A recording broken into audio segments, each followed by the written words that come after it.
Hey guys, Bloody Vintage here. Just wanted to show you some US flashlights and kind of the different versions that they've been through some of the wars. So you have the TL-122A. This is the first one.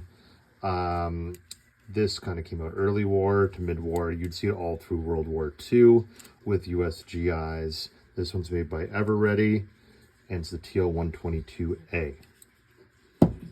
Next, you come to another variation of the TL-122A. Now, this one is not designated officially on it. It's also made by Everready. So whether this is a civilian model or not, I cannot say. Kind of you notice the difference in the finger guards or the trigger guards. And here it's a little bit guarded. So when you want to do the Morse code or signaling, you can do it with that. Whereas this one, there's a separate button on the top that is not guarded as well. So the TL-122B I'm missing, but I have the TL-122C, which came out later in the war. And again, it has the tap for the signal, more exposed, and there's no technically off position in any of these. If you press any of them, they will go on. This one does not work with the tap, doesn't seem like. Then at the very, very end of the war, they came up with the TL-122B. Now this one only has the on and off too, but you can see the switches moved to the bottom now. This is where they finally introduced the actual carrier in the bottom. So you see here, you'd actually have different color lenses you could start to change, and different things were being added, like the red light, for example.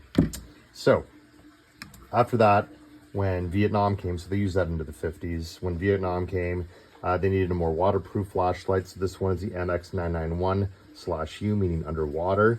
You can see there's no finger guard on this, so it's definitely Vietnam era. This one is made by GT Price.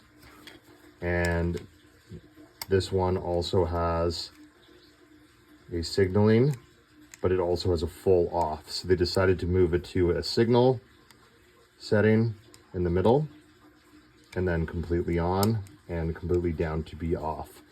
Now in the bottom, you had actually a spare bulb below, and you also had the different color filters.